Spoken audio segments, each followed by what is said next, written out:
আপনি কেন সাসপেন্ড হলেন? সেটা তো তৃণমূল কংগ্রেস বলতে পারবে। এখন তো আমি আর তৃণমূল কংগ্রেসে নেই, আমাকে তো তারা বার করে দিয়েছে।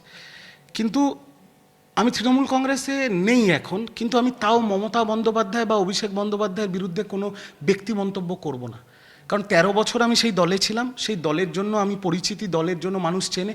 আর এই যে বিজেপি আমাকে গালাগাল করছে কর্মীরা, স্বাভাবিক, সেটা আমি মাথা পেতে মেনে নিচ্ছি। কারণ আমি আমার দলের হয়ে যা করেছি দলের মুখপাত্র হয়ে করেছি। আজকে অপোনেন্ট টিমের যে সবচেয়ে ভালো ব্যাটসম্যান তাকেই হোম গ্রাউন্ডের লোকেরা গালাগাল দেয়, তো আমি সেটা মাথা পেতে মেনে নিচ্ছি।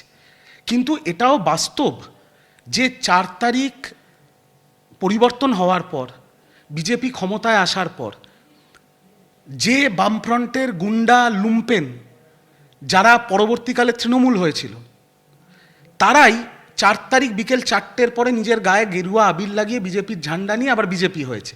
আর এই স্বঘোষিত বিজেপির গুন্ডারা আক্রমণ চালিয়েছে সারা বাংলা জুড়ে। আদি বিজেপি করেনি, আমি আবারও বলছি ক্যামেরায়।